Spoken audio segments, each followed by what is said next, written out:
Evening, everybody. Welcome to the United Stand. This is your Thursday night show, the show that all United fans need at the moment because our team has developed a phobia for cup football in these midweeks. And we're here to try and break down and put you in the right frame of mind for the weekend ahead. Bounce back United is what we are right now. We've mixed up the panel again tonight for you guys. I'm joined by Alex, Jay, and Beth tonight. How are you all doing? Recovered? Yeah. Easy recovery. Getting used to it. That's why, Beth. Getting used to it now. Thursday with United at the moment, Jay, is all about recovery day, isn't it, mate? It's look back on what was happened, dissect it a little bit more, and try and look ahead. We would say we need a bounce back.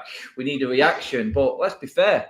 None of that team playing yesterday are actually going to play at weekends. So we can't really say the team needs to bounce back because it's going to be a whole 11 changes, isn't it? So we're going to look ahead towards Villa very shortly, but I want to get into some nitty-gritty stuff as well, try and break down a little bit of the subplots from last night's game and how we move forward from there, coming away from the game. I mean, I'm going to get into Ollie's interview because I watched a bit more of it today, some of the chat with the journalist after the game. I'll come to you first, Beth.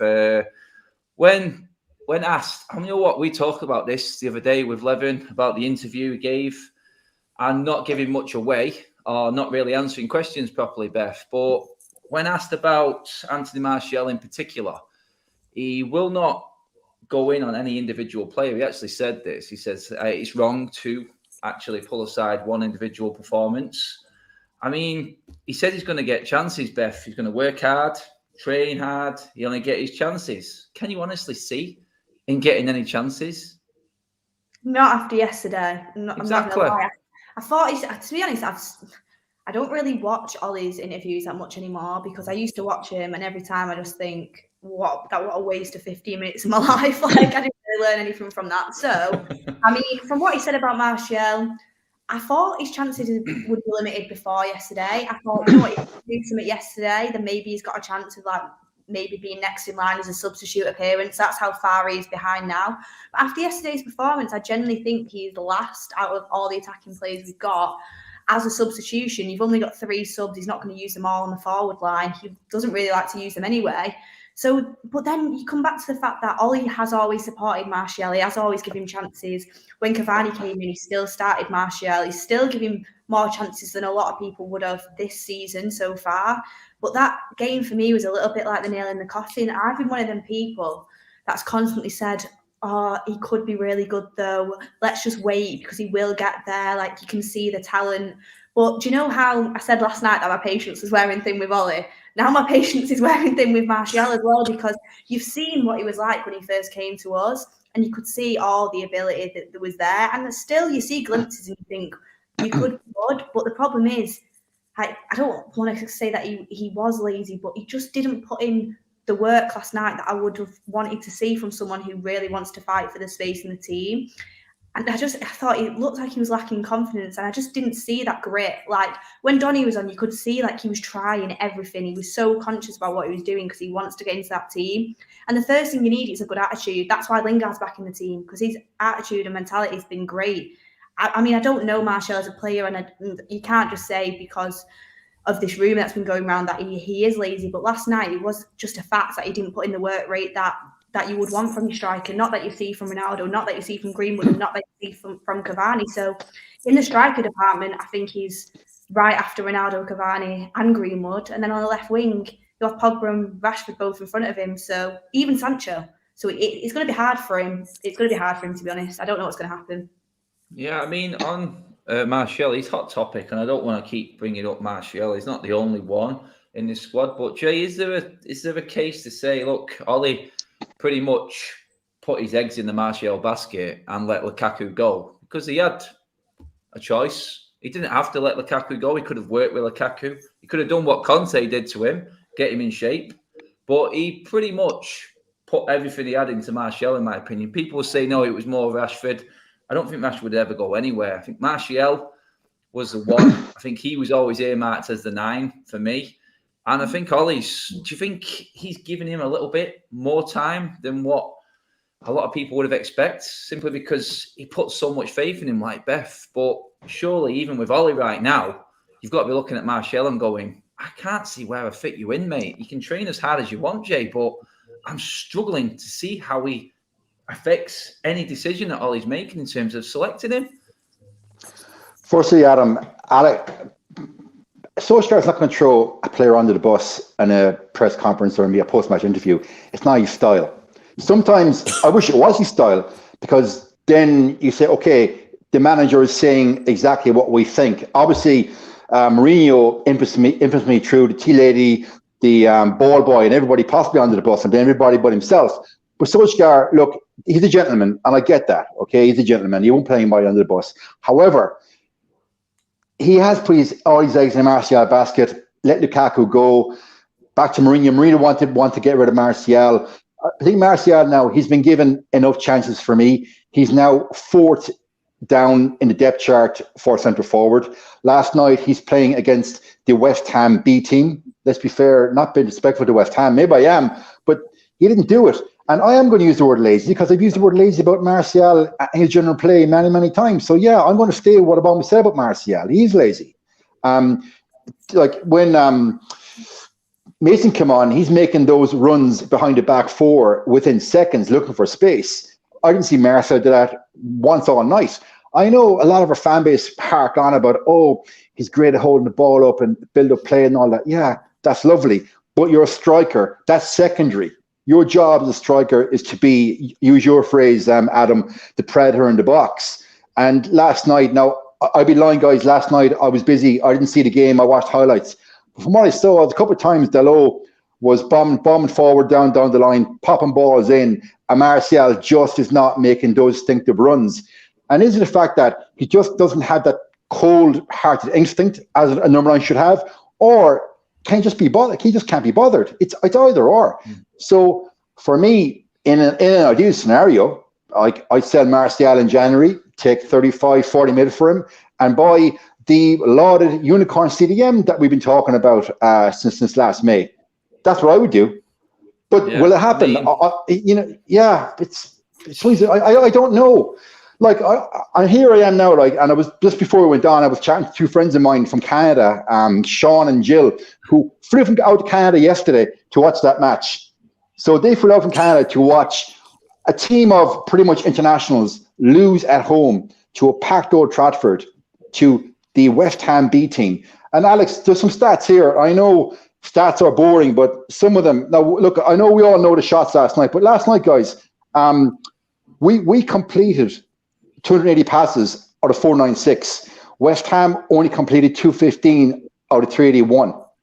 So we managed to complete 65 more passes than West Ham. I know a lot of them are around the middle of the pitch, but there was never that killer ball into the striker, because our striker simply was not making the runs. And, you know, people will go on and on about Ole, blah, blah, blah. But last night I tweeted, I don't blame Ole for last night. I blame the players. They didn't turn up. A lot of them couldn't be arsed. Like, apart from Dalot, Van de Beek, who I thought he was a solid 7 out of 10. Solid 7 for me. But when again do we see Van de Beek? We might see him in a dead rubber game in January in the third round of the FA Cup against Wrexham. That's when we see him again. We're not going to see him to weekend. We're back to weekend with Fred and McTominay again. And a lot of people... Yeah, I know, but Beth, a lot of people come in here in the live chat, and I know it'll be, oh, Jay's got a Fred agenda. No, my agenda is winning. My agenda is success. And if our manager continues to pick players that cannot provide us with a chance of success, yeah, I've got issue with that, Beth and Alex and everybody watching. Serious issues. Like last night, if you take a snapshot of last night, for me, this was the overriding image from last night. The last 2 or 3 minutes, we're 1-0 down in front of a packed Old Trafford. 2 of my mates come from Canada to watch. And Solskjaer is having a fucking laugh and joke with Moisey on the side of the pitch. And you're 1-0 down at home. So if you're a player and you're looking at your manager at that antics, you're thinking, well, then he can't be bothered. He's having the crack with the opposition. Why should I be bothered? And that's what the players are seeing, guys. That's my snapshot from last night. Yeah, that's what I mean. I'll just bring up Nick P super chat again. There, cheers for that, Nick. Alex, I'll come to you on this one, mate. If Nick's pretty much blaming no game time and then no gameplay, no plan from Ole, how is he supposed to?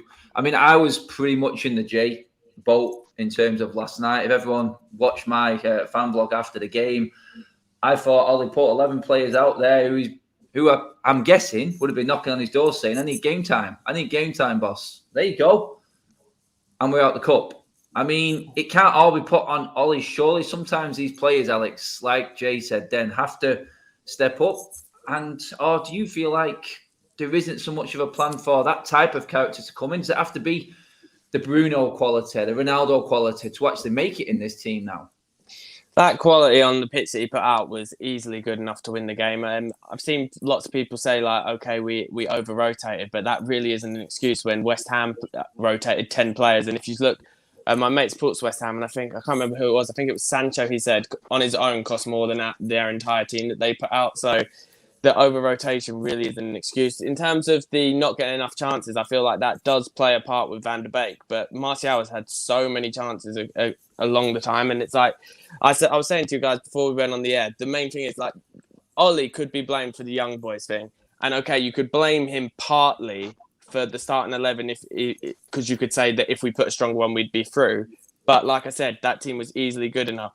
But they had 27 shots yesterday. And I said to you guys before, I didn't realise how bad, and this isn't just Martial, Rashford, Martial and Greenwood on their own movement was before Cavani came in, and then he showed them absolute levels. And then since then, Greenwood's movement has massively improved.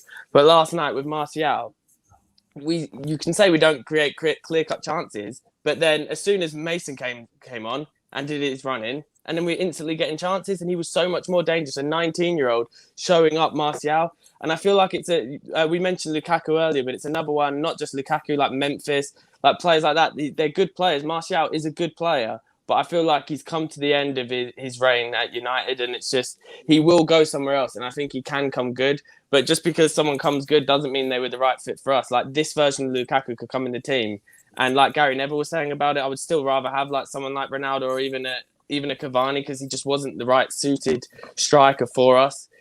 And it is harsh to blame Martial for it, but I feel like that if Greenwood would have started the game, then we would have won. If Cavani would have started the game, then we would have won if he was fit for this game. Obviously, Ronaldo's not going to start that game. But it's just, people keep going on about these Ronaldo tap-ins. If these tap-ins are so easy, why is no one else doing them?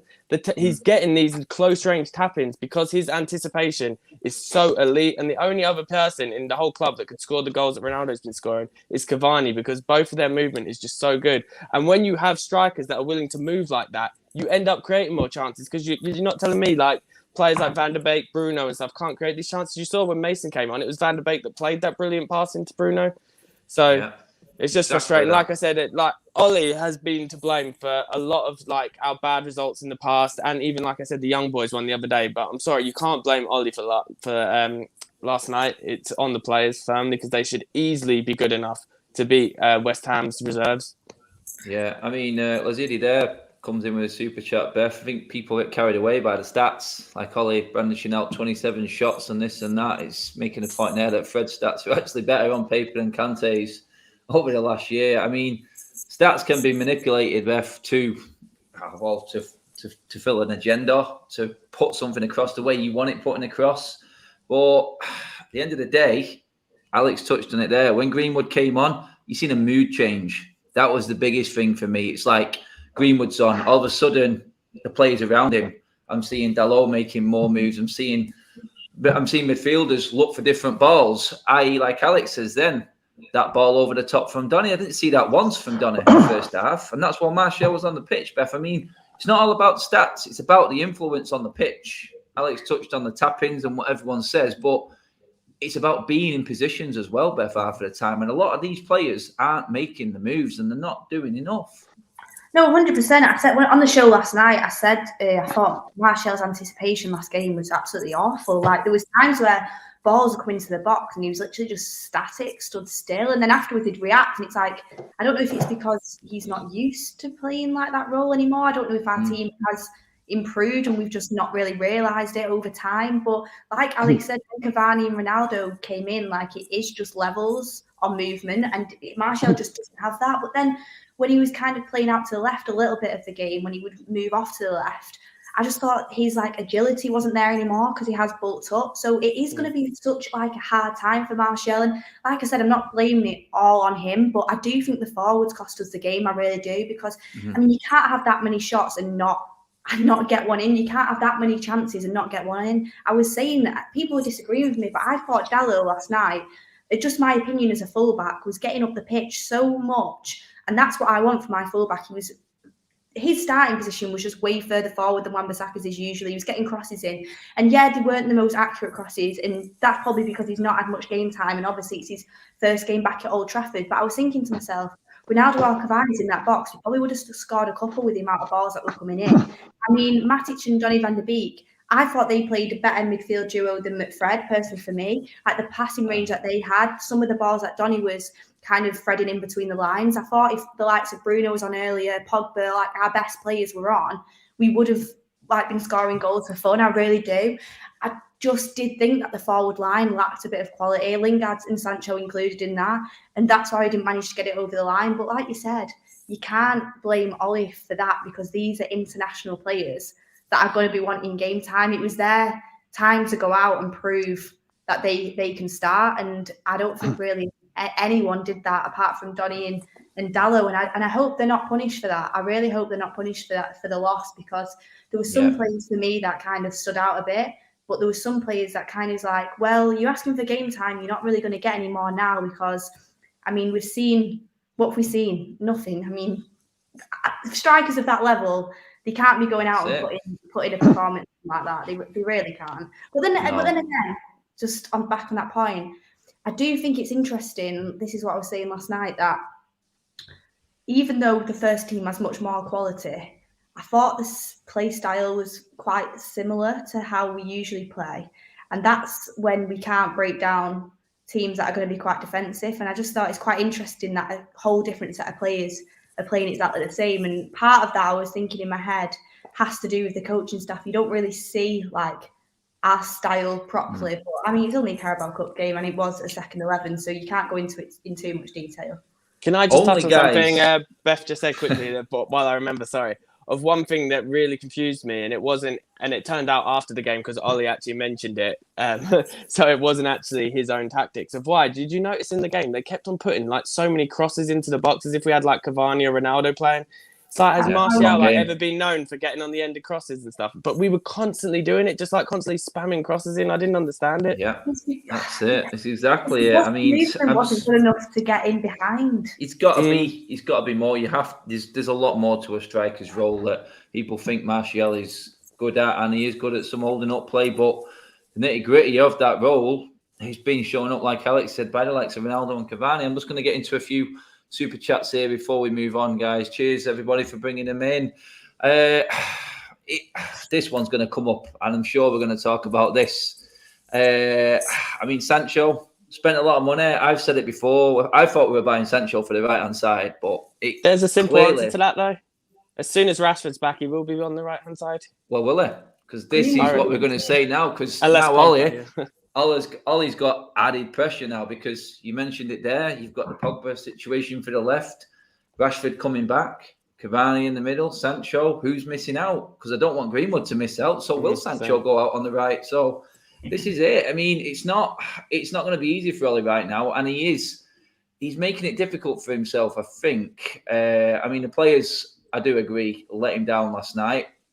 I'm basically saying with you guys that I thought the players let him down, and they were given every opportunity to last night to stake a claim going forward. So for me, I do feel like it is a case of you had your chance and you blew it. I mean, one thing I would say on that is I do think it is down to some of the players, but also at the same time, I do think you could tell from the first 10 minutes of that game what the game was going to be like, and it stayed, for me, apart from when Greenwood came on for them kind of last, how long was it, like 20 minutes? It was like the same pace the whole way through the game, and I just thought maybe something should have come from the manager, the coaching aspect, to change the game up a little bit. Like, I did think it was quite samey the whole way through. That's only one criticism that I did have.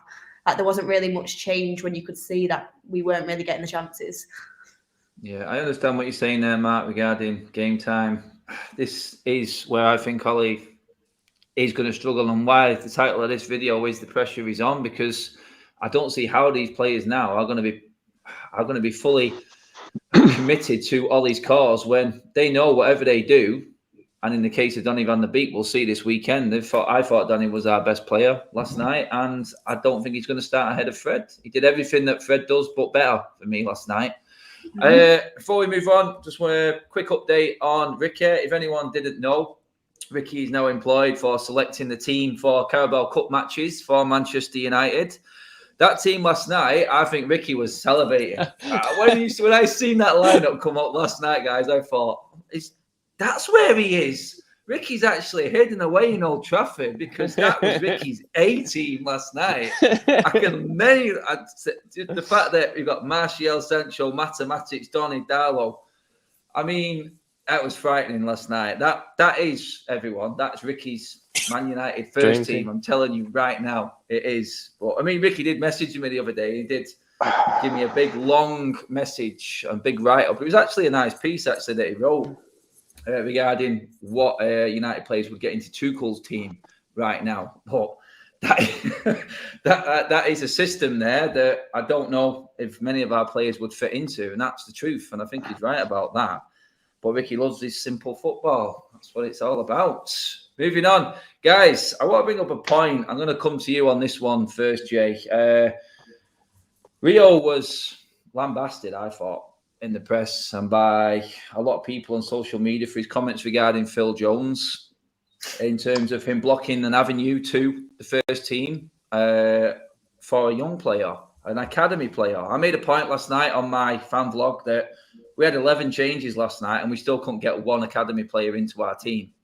That shows you can call it Deadwood, you can call it a big squad, you can call it whatever you want, but Rio has got a point to a certain extent. I'm not on the Phil Jones injury thing. I think he is unlucky on that side of it, but there's a lot of players in the way in this team right now, Jay. I do think Rio Ferdinand's got a point. If we can't find space for some quality players to get game time from our academy, and there's news this week that United are improving the training ground, we're taking our Carrington to the next level, state-of-the-art facilities for all these young players, but when are they going to get an opportunity, mate? This is the third round of the Carabao Cup, Jay. Adam, Rio Ferdinand was spot on in his comments and his analysis of Phil Jones. Let's be fair. Rio captained this club to greatness, league titles and a Champions League. I know Phil Jones has a couple of medals on the back of that. But the Phil Jones thing, look, the man got a 5-year deal at a time he shouldn't have got it. Massive money. That's a legacy deal done by Woodward that unfortunately we're stuck with. His injury history, that's outside the realms of this conversation, because that, nobody wants a player to be injured. But look at Phil Jones, we agree, should be at the club. Yeah, he's definitely blocking a spot for academy player. So will Woodward just come meet up with Jones and pay out a settlement to the contract to get rid of him? No, they'll let him there on the wages, because let's be fair, who's going to buy Phil Jones? Nobody. So it was awful easy for some, let's just say, more liberal elements of the media to go in hard on Rio Ferdinand. It's almost the same in football punditry. When finally a pundit calls a spade and speaks facts, the liberal agenda has to jump in and go down the opposite line. Oh, he's been disrespectful, he's been this, he's been that, poor Phil. No, bullshit. Rio Ferdinand was correct, and Phil Jones is blocking his spot of an academy player. The same way Juan Mata, who I have complete respect for as a human being, and I personally believe we never used Juan Mata properly when he was signed. He was like a world class at the time, number 10, and we played him out in the right wing. So Juan Mata for me should have gone in the summer, definitely. Last night, you can see again, I love Mata. I'm predicating my comments, but I love Juan Mata. But he shouldn't be at the club. He's blocking a spot for another youth team player. So, at the end of the day, we're already fans on a fan channel, and we can see this. And now we're not going to get pelted because our profile isn't Rio Ferdinand. But back to what you said originally, Adam, I agree with him 100%. But we can have all the investment in training ground facilities and sports science we want. but decisions at the club are made at the top, putting players that are either A, past it, or B, mediocre at best, on long-term contracts to, quote-unquote, protect their market value. That's just bad business. And that's where the problem lies. It's coming from the top, mate. I mean, Alex, Beth touched on it in Ollie's press conference, that he doesn't really seem too concerned about being knocked out of the League Cup. I mean, I'd be concerned if I was a youth player at United, because at the end of the day, we don't seem to have a decent setup in terms of loaning players out anyway to the right clubs. I'm looking at the quality that we have got there, and I think we can all see there is opportunity there. There's some good players coming through, but will it come down to someone like Ollie saying, look, I want to make space for this, I want to bring a player in? Do you think he's got what it takes to say to one of these reserve so-called players, I'm just going to leave you out this week? But yeah.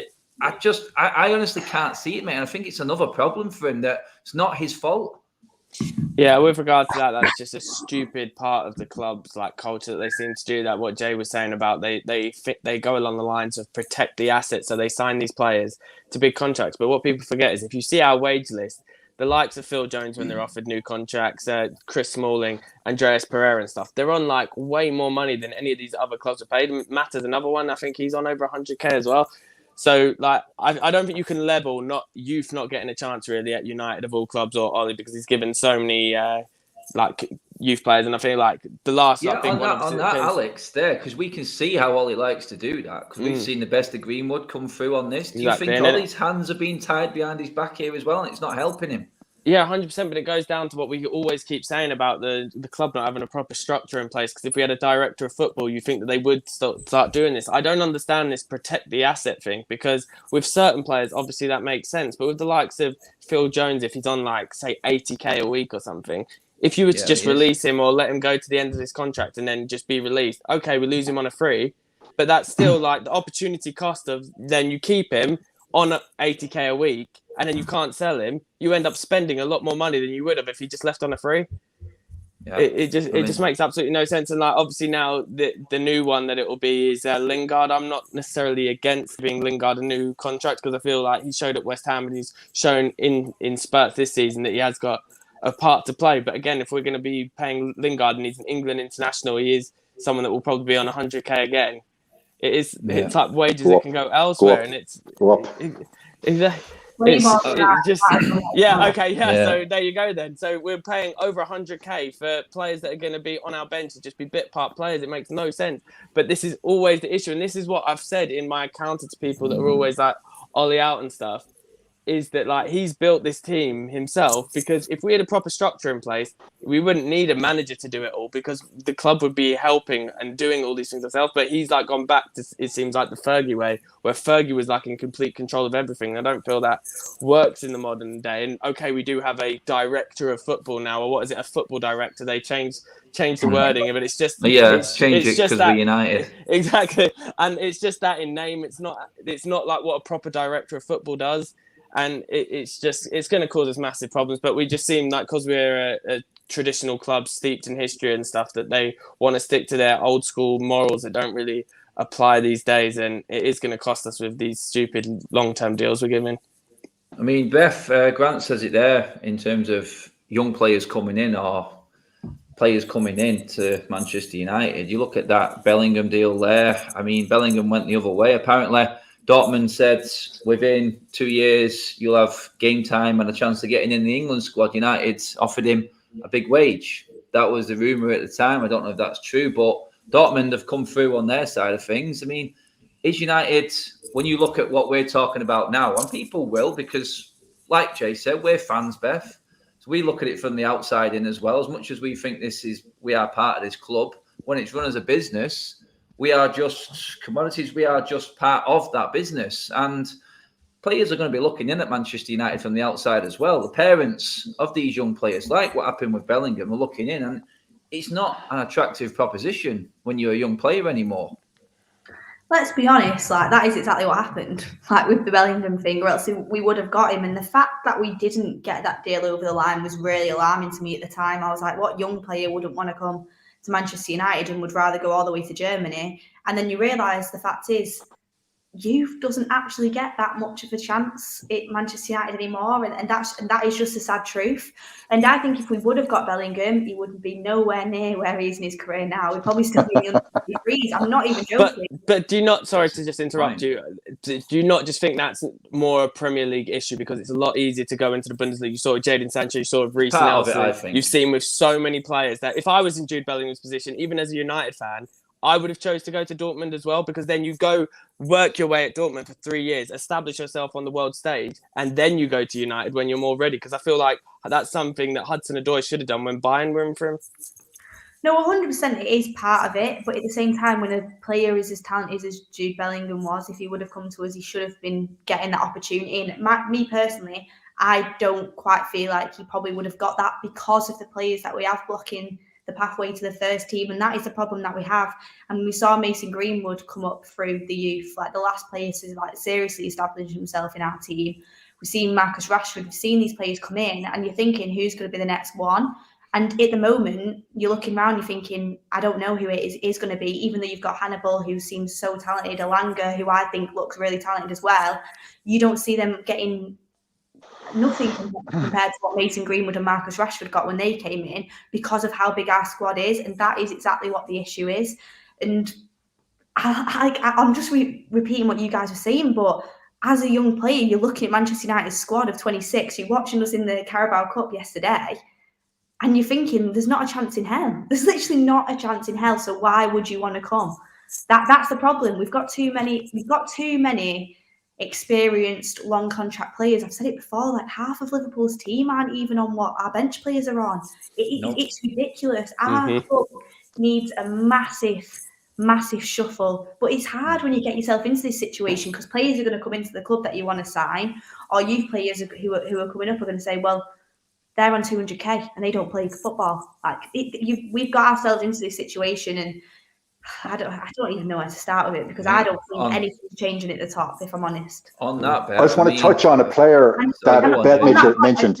One positive is that I do think that Ollie can't be blamed for this kind of stuff. And I do think because he loves the club, obviously he's not going to come out and say these things, but there'll be a lot of that club that he's not happy with. And I think he's doing well with that squad, considering I don't think he has as much choice as what we think in some situations.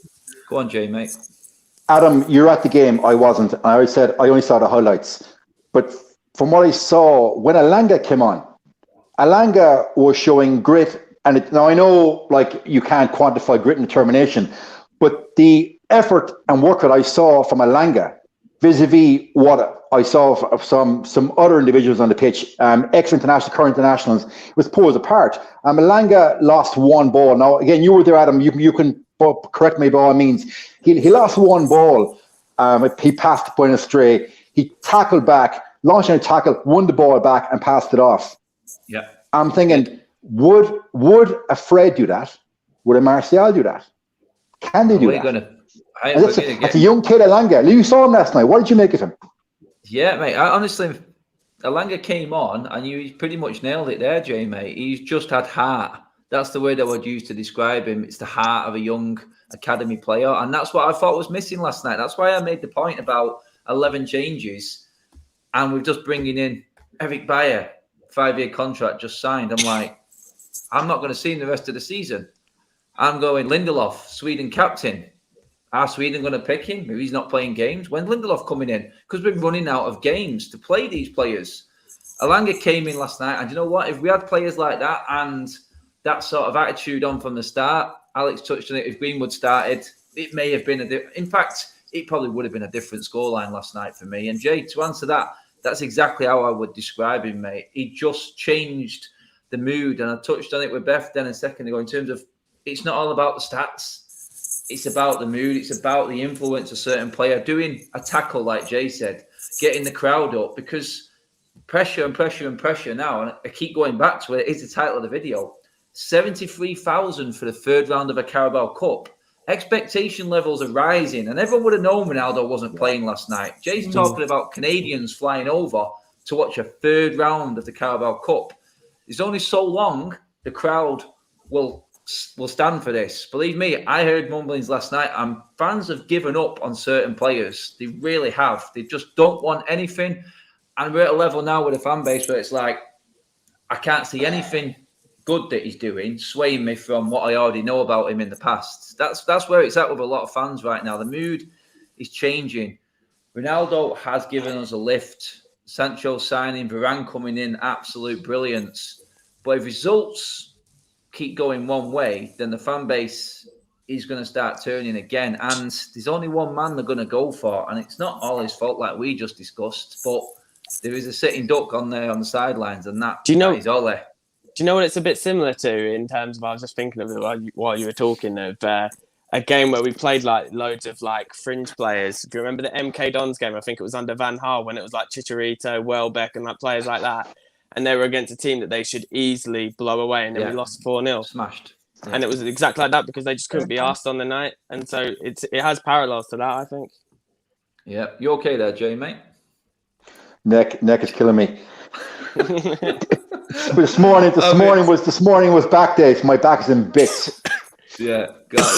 Going into this, we can't say that Ollie hasn't got his team now. He's got his squad. I mean, everyone who played in that team last night, Ollie's had an influence over while he's been in charge. I mean, Matt has signed 2 new deals. Well, Ollie's been in charge in 2.5 years. How that's come about, that blows my mind. Lingard coming in. I mean, Beth, Lingard last night showed to me why he's a bench player at best. And this contract has to be questioned because Cavani, Rashford coming in. Lingard's ahead of Martial.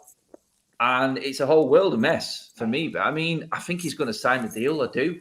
I think he's happy being a bit part player. But I spoke to Mark about this. He thinks Lingard is all about himself. If he'd have passed a couple of times last night, we may have scored. But he was looking for the glory again. I mean, for Lingard, for you, Beth, now, I'm looking at him, Mata, Lingard, Matic, all these contracts that Ollie's already done. Lingard's about to sign another one. Just rolls into what we just spoke about, doesn't it? Oh no, yeah. I only think Jesse's actually getting the game time he's getting now because of that contract situation. We spoke about it on a few shows ago, actually. Like, he's not signed his contract because he wants more game time. Little do we know now he's getting more game time. And don't get me wrong, I do think his attitude and mindset to get to the place where he's got to now from where he was, it's been absolutely top drawer. I don't think he's a selfish player. I just think he's trying really hard to get into the first team, and last night it was overkill. Like, he should have passed balls off. Too hard. And you know what? Like, I agree with you, Adam. I've said it before. He's never going to be a first team player. He's just not. There's physically, no matter how hard he tries, he's just not a first team quality with the players we've got. Like, his biggest competition for a role is like Bruno Fernandes. He's never getting past that. He's just not. But you know what? If he's happy being a super sub, which everyone's calling him now, then so be it, because I said it before the transfer window closed. If you give me a choice of whether we should have sold Dan James or Jesse Lingard, I didn't really care about the money. Like I said, it's just going back up to the board. Like, I didn't really care about it. I would have sold Dan James over Jesse 1,000,000%, because I actually see Jesse has the potential to impact games and score them goals. Like, his end product is really, really good, and he can get a goal to win you a game. So if he signs a contract, I won't be upset about it. But at the same time, if we sold him for a decent chunk of money, I don't think it would impact us that much either. He's just one of them players where he's good enough to be a sub, but he's not good enough for the first team. Does that mean he should get a massive wage though? I'm not sure, but it's the way that we're going. But I think he will sign the contract, and I think he'll stay. And I think now, after everything he's done, it actually probably will be Martial that's going out the door instead. Yeah, I mean, before we move on to looking ahead to the weekend, we've given Ollie a lot of love tonight, I think. I think he's had his fair share tonight.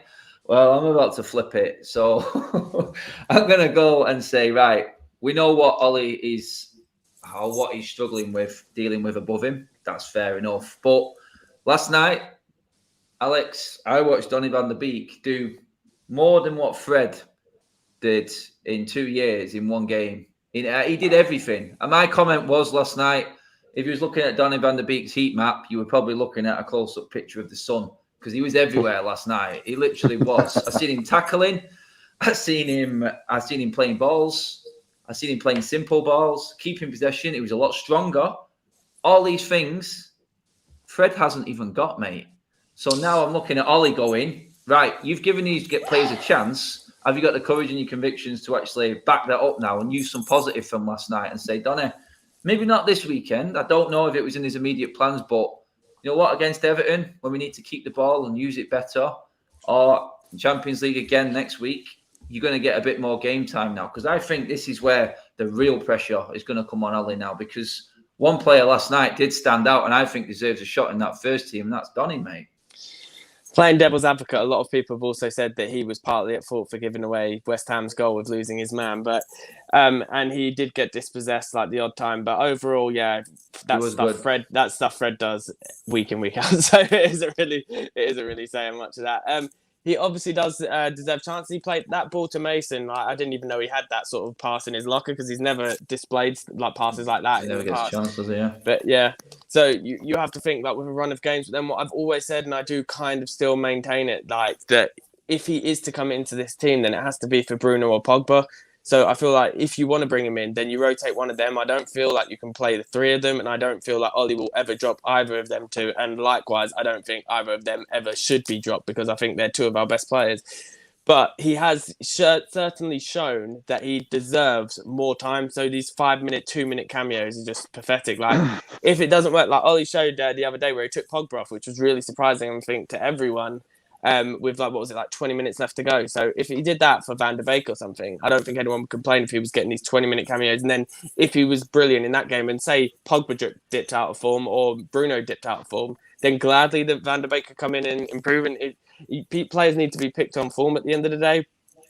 But I don't know what you guys think, but I don't think that we could play the three of them together. And you do need more of a defensive-minded player. Doesn't necessarily have to be Fred, but I feel like it should be Matic or McTominay, maybe. I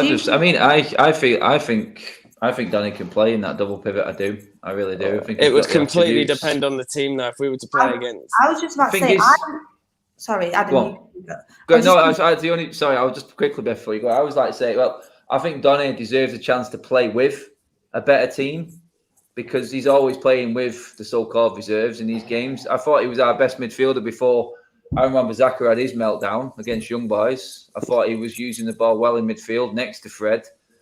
But I just feel like he deserves a chance in our best team. He deserves a chance playing with the better players, I think, because I don't think you can judge these players properly from a game of a Carabao Cup game when you've got the rest of the reserves. And I think Donny hasn't been given a chance with our better players yet. That's all I'd say on that, Beth. Yeah, as well. The thing is, when I was looking at it last night, I just don't understand why he couldn't play in that double pivot. When, for me, watching his game last night, he did everything that Fred would do 10 times better. Like, he was making tackles. People think he's not that defensive minded. He was making great tackles. Yeah, he got dispossessed a few times, but his pass completion rate was one of the best that we had. The through balls he was putting in kept getting better and better throughout the game. You saw how intelligent his run was when he was getting into the box. I thought in the midfield, he took up positions that give space to other people. And I just thought when Fred plays, I do think Donny could play next to McTominay, by the way. I don't think he is as attacking as people think he is. I think he can play in that role. And I just think if we had two solid, great double pivot players, great CDMs, a great CM, then fair enough why he's not getting his chance. But Fred and McTominay, they are literally average players. So why can't Donny come in and get a chance above him? From what I've seen of Fred as of late, I thought his tackle completion's been bad. I think he gets shoved off the ball easily. I think he's been caught out of position a lot of times. I think when he places back, he easily gets shoved off the ball.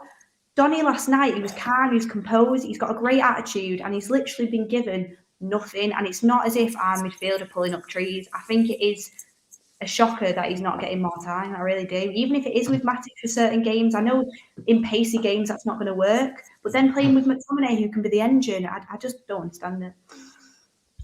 Sorry, did I just leave the room then by any chance? I don't know. I think you just froze. I did a Jay Freeze moment. Speaking of Jay, I mean, you've watched clips of the game last night. Fred is Fred, and I know your opinion on Fred. I think anyone coming in would probably do a better job than Fred. And that sounds horrible, doesn't it? But I don't mean to be horrible. But no, listen, Adam. Facts are facts, mate. Facts are facts. It is, mate. Look, Adam. If people don't want facts and they want gloss and retinue spectacles, go and watch MUTV. You don't want facts. Okay, very simple, lads. Watch MUTV. Okay? Look, last season, Mark Roberts coined the phrase bubble wrap FC, that we were bubble wrapping Lindelof and Maguire. So we get in Varane. So why do we need to continue playing McFred in a double pivot when we have Varane there, pacey, world-class World Cup winner, won 14 finals beside Maguire? So the argument for Fred and McTominay to be there front of Maguire and Varane is now null and void for me. It goes down to Ole being completely risk adverse. Completely. Like, we've never spoken more about a player that's played so little for this club in the last year than we're speaking about Donny van de Beek, which is testament to what we rate him as. And when he's played for us, guys, okay, I know last night, Alex, to take your point, he was culpable losing his man for the first goal. Take your point on that. But as you said, Alex, how many times over the last year, 2 years has Fred done that? Okay, so we'd all love to see the weekend a pivot of Mac T and Donny, but we're not going to see it. Again, last night, again, I'm only going on highlights and what I saw on Twitter. A lot of people were espousing the virtues of Matic and Donny in the midfield. We saw them in the pre-season. We also saw them at the latter end of last season. We were playing some dead rubber games in the Premiership. We knew we were going to finish second, and there was a couple of dead rubber games, and they played. And for me, their passing was just synergistic. Whereas the passing with Fred and McTominay, it's like watching a poor junior team or a 16 team. It's piss poor. So why then does the manager continue with that pairing when you have a Rolls Royce World Cup winner at the back? He no longer needs that, as I have termed him, opposed to sofa in midfield. He doesn't need to. And that's why I will continue to be critical of the manager. Yeah. Go on, Beth. I think McFred are going to come back in at the weekend, but it's so frustrating because they're not better than these two players. They're just not, and it's so frustrating. Exactly, Beth. Exactly. I've got nothing against. Oh, that was perfect timing. Ice. Ice lady. What you were saying, like obviously, like me and back in the room. Rarely agree on anything. But one thing that he is spot on about is Matic. But what Beth was saying about like them coming in, it's like he I don't feel like he necessarily has the legs. Like if you were to play him for 60 minutes and then swap on one of them, maybe that would work. But I don't know if he can play a full game. I think. Do you know what I think? It's quite obvious in. I would bring up the Southampton game that I was at, and Matic got a bad rap, but I thought it was only his last 20 minutes when he really started to suffer. And that seems to be a running trend. Yeah, and again, a bit last night as well at the end. Everyone is seeing but up until a certain point, he's really good. So you maybe just have to manage him better. Yeah, well, there you go. Manage his game time better. I just don't get how Ollie looks at that team every week and thinks the problem is he's too pragmatic. He's too safe. Like he'll look at that team and think, I don't want to lose this game. Right, McFred it is because it's his safe option. But God, just venture out a little bit and try something else. Like on that you know why? Because he's Southgate. He is Southgate. But we're still Southgate doesn't concede goals. Southgate was only conceding goals from set pieces. We're playing McFred with Varane, and we're still conceding goals. How can he watch this though every week and see the lack of connection between the midfield while McFred are in there? And I'm not, to be fair, I think McTominay is like a decent player. I just think the other day his passing was when he's brilliant. When he's next to Fred, I think one, it holds McTominay back, and two, I only think Fred looks half decent when he plays with McTominay. If he's put next to anyone else, he looks horrendous. But it's like I just don't understand how you can keep going. I mean, there's loyalty, there's being safe, there's been thinking these have got me through the bad times, but we're not trying to get through the bad times now. We're trying to win stuff, and you're not going to win something with them two in your midfield. And if he thinks that we will, then he is deluded. I mean, I don't know. The irony is about you guys. Deluded. Go on, Alex. I was just going to say quickly, just to touch on Best point. The irony is, if you all remember, when Ollie first came in, he just hated Fred and never played him, and everyone was saying, "Oh, give Fred a chance" and stuff.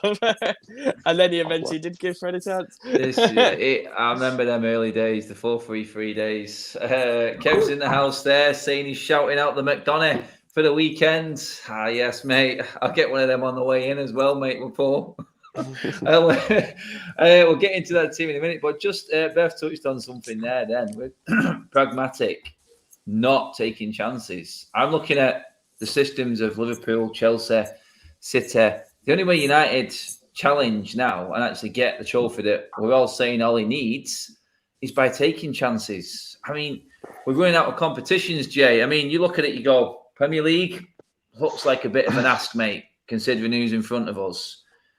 Champions League, on any day, possibility. The Carabao Cup was a real chance, I think. Even though we would have had City in the next round, that was that was funny when the draw came out as well. But the FA Cup, I mean, where are we going to be? In what state we're going to be in by the time that comes around, mate? I mean, realistically, he's got to start changing things up on the pitch because he said himself, this is the season now where even he feels he has to start putting something in the cabinet, mate. For years now, mate. Well, Adam, at the start of the season, I tipped Chelsea to win the title, and I stand by that prediction 100%. I think they will win the title. On our preview show, I said that we have a better chance. Now, this was pre the debacle in Basel. I hasten to add that I reckoned we had a better chance of going deep in the Champions League because we were quite decent. We were quite decent eking out a result in a two-legged tie. I'm more confident of us getting that 0-0 away and just doing enough at home to win a two-legged tie. I still have more confidence in us in the Champions League football than the Premiership. The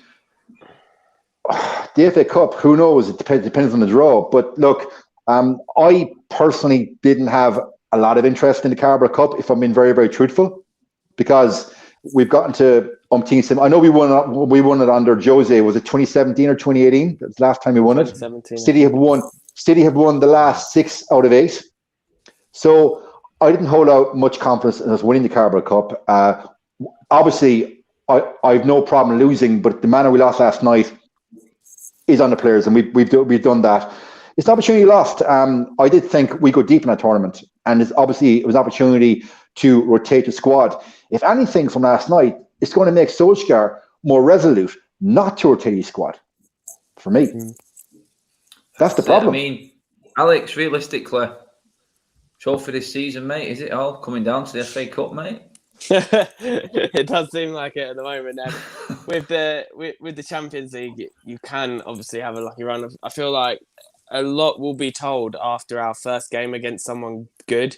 Because I feel like under Ollie, we have actually, that's one thing he has, is that when we play against the good teams, we have actually been decent. And like even last season, like we kept so many, even though we didn't keep many clean sheets throughout the season, against the good teams, we actually did keep a lot of clean sheets with how we played. And then we were always constantly coming on the show and being like, oh, if we'd have just been taking a bit more risk, maybe we could snatch it 1-0 rather than all the 0-0 draws we got. So playing like that sort of play style, potentially we can get something in the Champions League.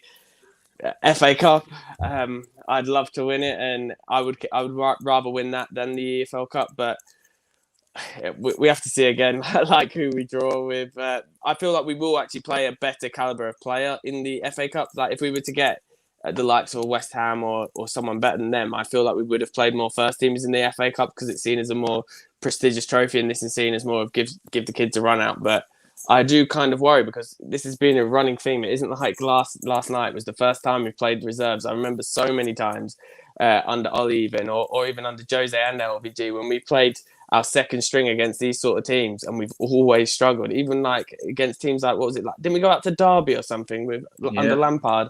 Pink boots. We went out to Middlesbrough as well. Yeah, exactly. So we've always struggled in these sort of games. We're playing like you look on paper, our second string team should blow these sort of teams out the water.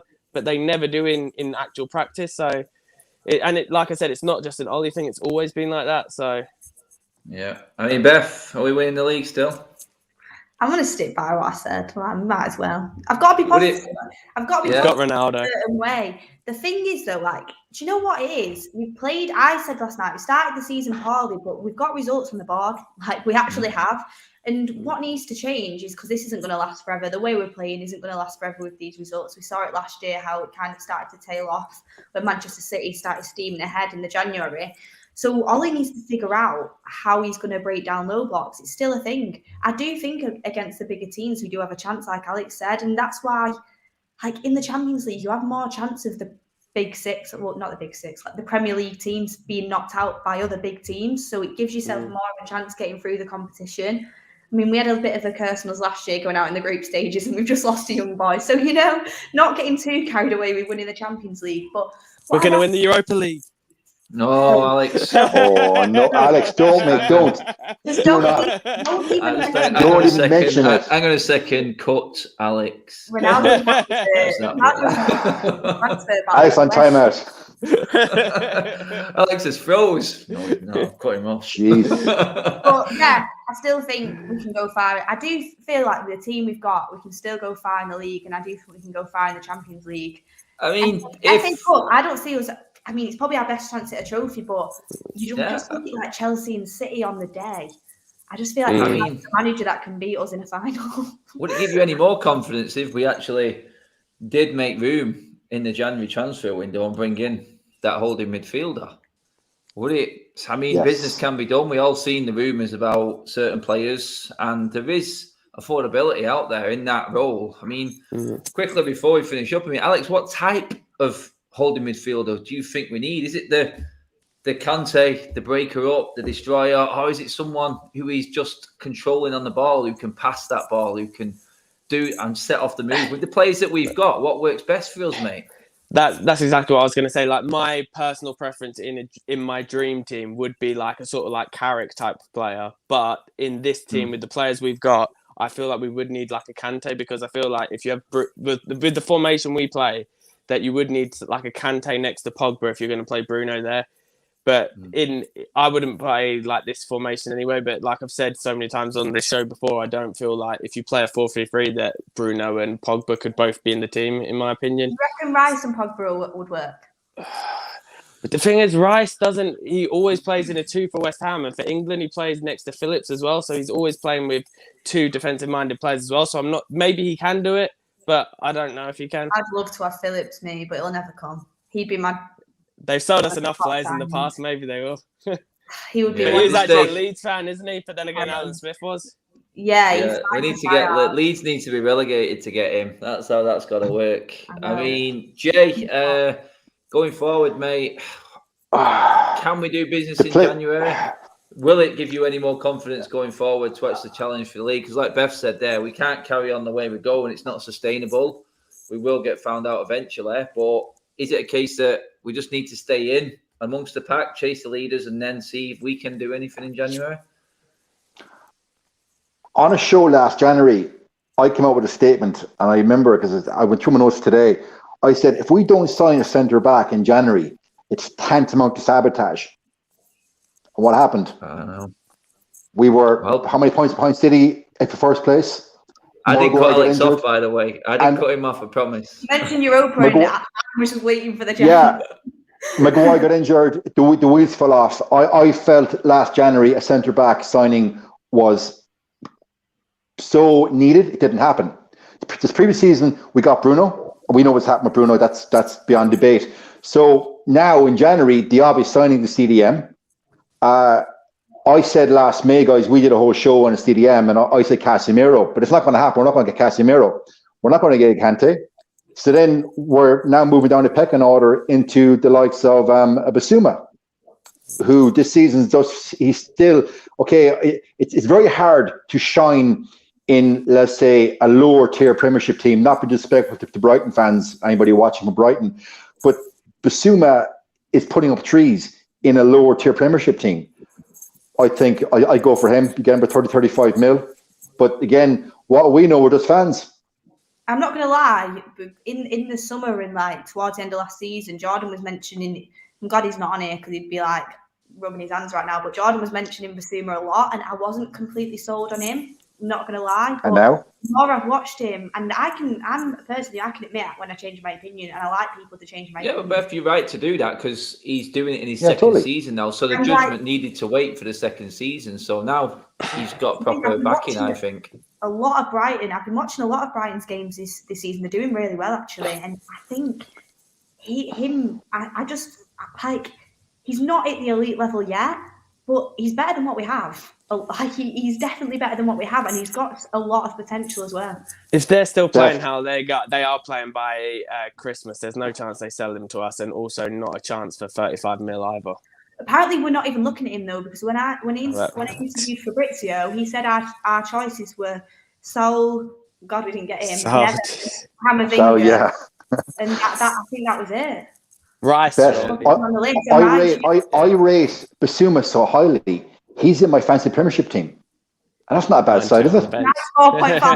He's in my team. So Jay's got him as captain. Who's that confident about him? Sign him up. But then again, is he that type of player that we need? Like, you know what I mean? He does like to get forward as well. You just don't know what's going to fit United at the moment. And then has Ollie got time to integrate another player who is unproven at the highest level? The players he's brought in, we all knew were the right players because he could put them straight in. I mean, Sancho aside, this season had an iffish start, but Ronaldo, Varane, these are the type of players all he needed to play his way, I think. I think he just needs to surround himself with good players. There's no time to give anyone else a chance. We've got plenty of players. I mean, we don't know how good Donny is. That's the whole thing. We just don't know, and I don't think we ever will in a United shirt. I actually think Donny and Sancho could play really well together as well. They have that similar, like, one-touch style. They did some nice moves last night. Yeah. I will admit there was some good link-up last night, although I still want to see Sancho on the right-hand side. I really do. I think he would ease himself in a lot better from the right-hand side. And it's going to be interesting. We haven't really got time to go into the game at weekends, but I will be back on again tomorrow, guys, obviously, and we will be looking ahead to the game. But before we go, I've got to get your score predictions. It's a totally different 11, Beth. Don't remember that. It's not going to have any one of them players in that played last night. What score are you thinking? Because Villa are no pushovers. What's your score prediction for Saturday? It's not started that great, though, have they, really? But watch them play like Prime Barca against us. Home game, I think it's going to be a bit different this year. I do think we're going to have more luck in the home game just because of the fans. And I think we have what it takes to beat Villa. We need to put in a performance after the Carabao Cup loss. It's always one of them bounce back games that the players always promise us on social media. So I'm going to go for a 3-1. Mm-hmm. Jay, bounce back from a totally different team. I'm going to go for 2-0. Villa playing 3-5-2 with Ings and Watkins up front. I think they cause the problems, but we got Ronaldo. Going to 2-0. Alex, confident, mate? And I'm going 2-1. We never keep a clean sheet, it seems, no matter if we play good, bad, At home or indifferent. So I'm going to go 2-1 and have Ronaldo score both. Yeah, Ollie did touch on his press conference as well that we started to play once we conceded. When have I seen that Always before? the case. God in Bennett, that really is pretty much throwing himself under the bus because that is down on you, mate, Ollie. You're the one who sends them out, and if we start off poorly, then that's your tactics and you're in the players' ears. So anyway, guys, don't forget, smash the like button, people, on the video before you leave. Don't forget, Beth will be back on Saturday as well, doing her fan vlog as well. If anyone wants to have their say in their own little personalised say on the game on Saturday, come find me outside the East Stand. I'll be there talking. If you want to have your say, come and see me. Before we go, Jay, thank you very much for coming on, mate. Pleasure as always. A good night. Good man. Alex, as always, mate, loving the positivity. And, mate, continue, mate. Thanks for coming on, buddy. Thanks a lot for having me, and let's hope it's a positive show on Saturday. Yes. Beth, I will see you there at Old Trafford, cheering United on for beating Villa at Saturday, won't I? Yeah, I'll see you there. I mean, you'll see me if we win. If not, no, you know what? I had a few people last night who were going to come and talk to me after the game, and the result, Ghosted the result kind of kiboshed it. But yeah, that was the mood last night. Hopefully, it's better at weekend. We always play better at weekends. Them Good weekends opportunity as that well we can't because handle. City have got 2 tough games this week to drop points. Yeah, I mean, Oh yeah, it it's mask Chelsea over City, enough. isn't it? Chelsea Yeah. and Liverpool, and then they've got PSV. Oh, Same Liverpool as time. well. Oh, geez. That is a crazy run, and United need to capitalise on it. Yeah, guys, don't forget, subscribe to the United Stand, share the video on all your socials, and obviously give the video a like I just said. But for now, we're out of here, guys. Enjoy the rest of your evening. Bye-bye.